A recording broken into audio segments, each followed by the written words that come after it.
आज बंगाल में अपराधियों को खुली छूट है। आए दिन बहन बेटियों के खिलाफ दिल दहलाने वाले अपराध होते हैं। बंगाल का कोई इलाका ऐसी घटनाओं से अछूता नहीं है। आप याद करिए, कॉलेज परिसर में दुष्कर्म की घटना, नाबालिग बेटियों से दुष्कर्म के मामले, टीएमसी कार्यालय में महिला से बलात्कार, 7-8 साल की बच्चियों से बलात्कार के खौफनाक कुकृत्य, कहीं आदिवासी बेटी के साथ दुष्कर्म, ऐसे ज्यादातर मामलों में अपराधी कोई न कोई टीएमसी का नेता होता है या टीएमसी से जुड़ा होता है।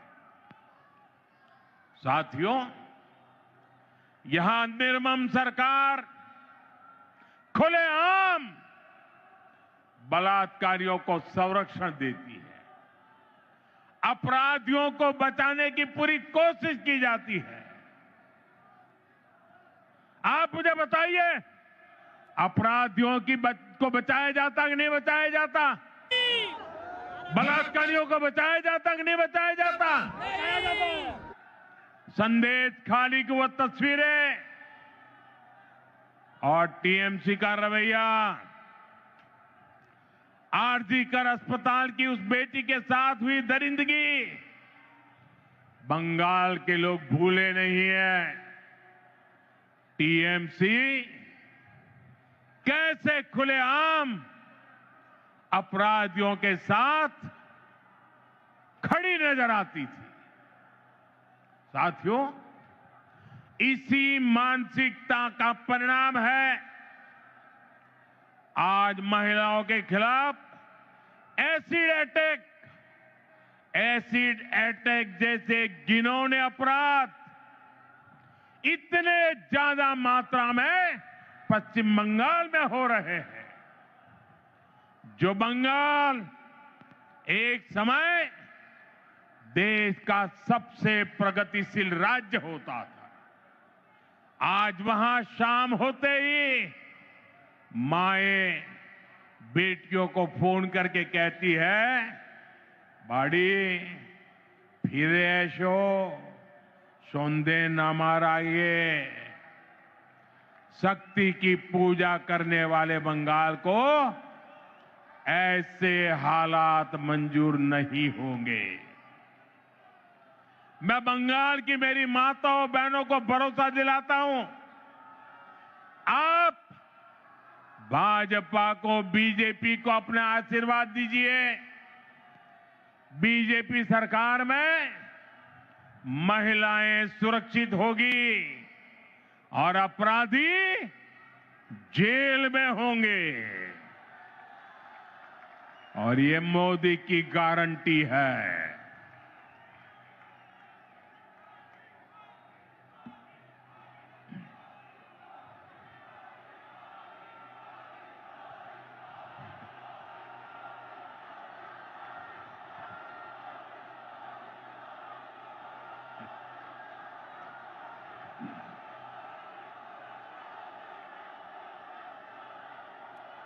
साथियों, टीएमसी सरकार गुंडों और अपराधियों की बैसाखी पर चलती है। रंगबाजी और कटमनी ये टीएमसी की कमाई का जरिया है। ये लोग जानते हैं, जिस दिन बंगाल के लोग खुलकर सामने आ गए, टीएमसी की विदाई पक्की है। और मैं ये दृश्य देख करके कह सकता हूं, अब टीएमसी को बचाने वाला कोई नहीं बचा है।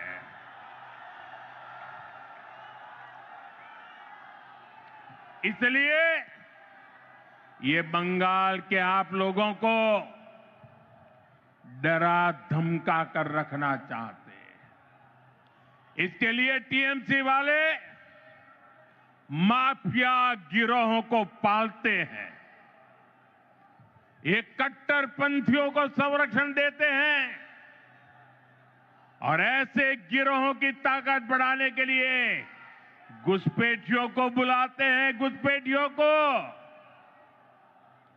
साथियों, ये टीएमसी मां, माटी, मानुष के नारे पे सत्ता में आई थी। आज वही मां रो रही है, माटी को लूटा जा रहा है और बंगाली मानुष बंगाल छोड़ने पर मजबूर हो रहा है। घुसपैठियों की वजह से आज बंगाल की रोटी, बेटी, माटी, उस पर सबसे बड़ा खतरा आ गया है। ये लोग बंगाल के लोगों का रोजगार छीन रहे हैं। हमारी बहन बेटियों की सुरक्षा खतरे में पड़ गई है और बंगाल के लोगों की जमीनों पर, बंगाल की माटी पर इन घुसपैठियों का कब्जा दिलवाया जा रहा है। इसका परिणाम आज सबके सामने है। बीते दशकों में बंगाल के ज्यादातर इलाकों में डेमोग्राफी बदल गई है। बंगाली हिंदुओं को जानबूझकर अल्पसंख्यक बनाया जा रहा है। तुष्टीकरण का ऐसा खुला खेल, जब शरणार्थी हिंदुओं को नागरिकता देने की बात होती है तो पूरी टीएमसी उसका विरोध करती है। वो हिंदू जिन्होंने कभी विभाजन का समर्थन नहीं किया था, जिन्होंने हमेशा अविभाजित बंगाल को, भारत को अपनी मातृभूमि माना, टीएमसी वाले उन्हें नागरिकता देने का विरोध करते हैं, क्योंकि उनके लिए उनकी वोट बैंक ही सबसे प्रमुख है। वो हिंदुओं को तो अपनी वोट बैंक नहीं समझते, उनसे उनके आपराधिक गिरोह नहीं बढ़ते। इसलिए ये लोग एसआईआर का भी विरोध करते हैं, ताकि घुसपैठियों के नाम वोटर लिस्ट से हट न जाए, वोटर लिस्ट शुद्ध न हो जाए।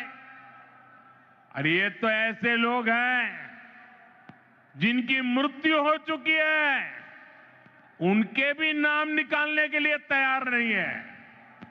भाइयों बहनों, डेमोग्राफी के इस खतरनाक बदलाव ने आज बंगाल को असुरक्षित बना दिया है और अब तो यहां खुलेआम धमकी दी जा रही है।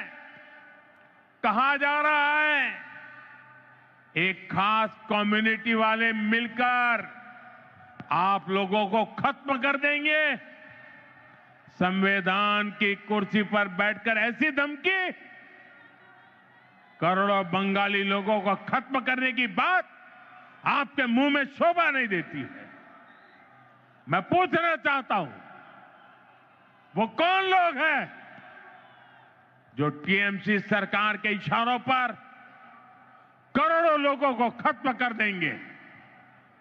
साथियों, धमकाने डराने की इस राजनीति को टीएमसी ने इसे अपना हथियार बना लिया है।